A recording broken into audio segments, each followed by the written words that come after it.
There's no way this is actually happening.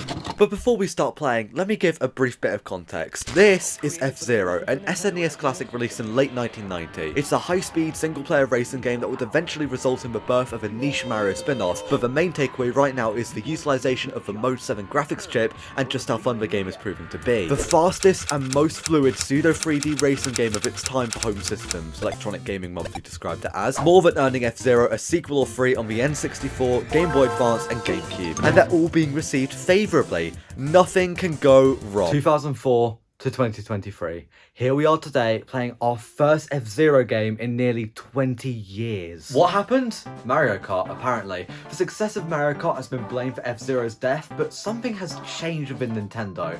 Probably due to the Switch's pensioner age and a lot more, oh what the hell, just make it for funs going around in the company. So without further delay, let's play F-Zero 99. The latest take on the F-Zero series is divisive.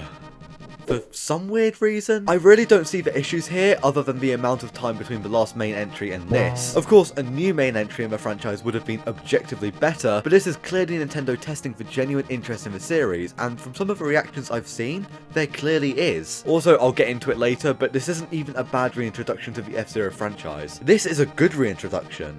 This is a great reintroduction. Look at this. Look at me boost. Big Blue. Not that Big Blue. This Big Blue. Mute City is the location for our tutorial though. We accelerate with B, so I'm going to close the game and pretend Nintendo never released it. And right now, this does just feel like F-Zero. It's fast. There's weird pit zone boost pad things. You can slide with the shoulders. Hell, I'm in that one Mario Kart car. We've truly made it back to Mute City. We're introduced to some of the new mechanics in the game throughout the tutorial though, such as the super boost. Whenever you bump into another car, you create a super spark. If someone picks up one of those, they unlock a super boost, descend to heaven, and drive alongside God before they are smited down and sent back to hell, i.e. the middle pack in F-Zero 99. I'll get to that later though, I'm still completing F-Zero 25. It's honestly cute. They create little miniature CPU matches to ease you into a full online match. F-Zero 25, 50, and then 99. And I managed to win most of them, first, second, and first. My confidence is high, the servers are plenty full. It's time for my first ever large-scale F-Zero multiplayer game.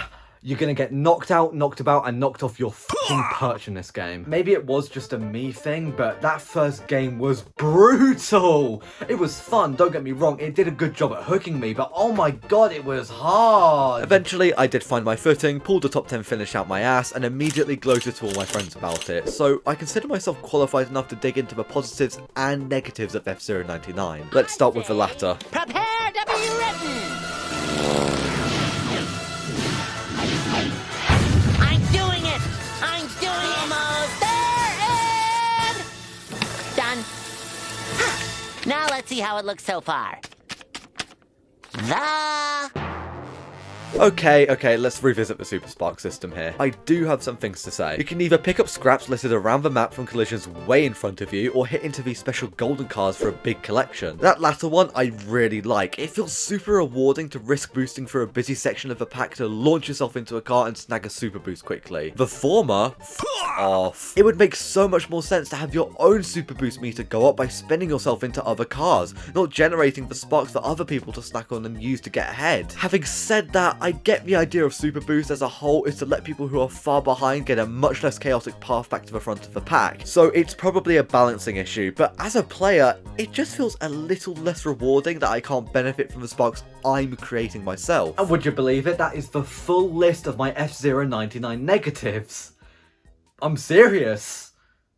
Mostly. Positives? Where do we begin? First of all, the 99 gameplay that for some reason is becoming a new Nintendo Switch Online trend fits F-Zero so well. If it was like Tetris 99 where we all race on our own personal courses and send, I don't know, junk cars to each other, that would suck. But playing on the same F-Zero track with 99 other players is so chaotic and so fun. If you haven't picked up on it by now, clashing into other racers and the borders mean you take damage, which also reduces your boost meter. That's basically your health in this game. You bounce into more people, believe me, you will, you lose more boost, run out of boost, and you're knocked out. It creates a genuine skill gap by making you balance your urge to boost past others, and you'll need to keep your meter out of a red zone. It can be refilled through these pit zones though. There'll always be one per lap you can get top with, but it can't take you from empty to full, so the balancing act is still there. You really do have to think about what you're doing in this game. And And that's what makes it such a good F-Zero multiplayer experience. You can also rank out, but it just prevents you from hanging at the back for the entire race, only the bottom 5 from each lap, more of an AFK eliminator if anything. On the topic of skill gaps though, there's 4 cars to choose from, each with slightly different stats and acceleration curves. I haven't really had a good enough go of them all to truly choose a favourite or notice a major difference, but it's still really cool to have. I expected us to be driving around in reskins of the Blue Falcon every time.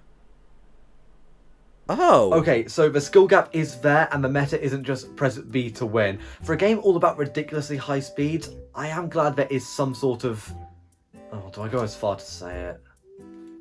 Meta game. But what about situations where meta game and brain power and not screaming fly out the window? Can F-Zero99 handle that? Honestly, despite everything I just said, this is F-Zero99's bread and butter. Mid-pack. You and anywhere between roughly 50 to 70 other racers all bumping and exploding and boosting and spinning constantly. This is the part of the game where your eyes tend to glaze over and you just sort of pray. The only thing I'm thinking of is when my next spin is to try and avoid being knocked for the millionth time. Of course, getting out of mid-pack is when you need to lock in and boost the sprint ahead, but when you're in the thick of it just trying to survive, the game is at its most chaotic and undoubtedly its most fun. Fast cars, explosions, chaos, it does just scream F-Zero to a puny casual like me. The game just seems made with a lot of care for the 1990 release on the SNES. The Mode 7 imitation, the 16-bit SNES graphics, I mean for fuck's sake you can play the game with a Switch Online SNES controller. They want you to think this is nothing more than a 99-player online multiplayer Super Nintendo game. But that's basically the gameplay all wrapped up and discussed. What about everything surrounding it? I assume this practice section was going to be a way to replay the F-Zero 25, 50 and CPU 99 matches from the intro tutorial, but it ends up as a full-blown time trial menu where you can drive solo. I don't know if my times are any good, but I'm sure if I give it a week and look at speedrun.com, I'll feel like a complete and utter failure soon enough. You can unlock extra cosmetics through the time trial mode too, alternate skins for the cars in the game, boost colours, badges and frames for your profile. Honestly, a neat little feature I don't think was necessary to add, but here we are. In fact, a lot of this game feels like that, in the most positive way possible, of course. Because did we really need a 99-player F-Zero Battle Royale? I mean, come on, did anyone ever expect a 99-player F-Zero Battle Royale? Do not fucking say you did. I swear to God you didn't. Everything about it just feels completely unnecessary, but made with so much love and care for the original F-Zero game, it's really hard not to get the feeling that somewhere deep in Nintendo's development studios, this franchise is still loved. And that might honestly extend to the higher-ups too, because this whole package is included at no extra cost for Switch Online members, just like Tetris 99 was, just like Pac-Man 99 was, and just like Super Mario 35 was. Speaking of which, that got $10 DLC that added a few single-player modes and other features. Maybe, just maybe, if we got $10 DLC for F-Zero 99... Yeah, no, I'm getting too greedy. F-Zero fans, come close here. You are never getting a full sequel to F-Zero GX.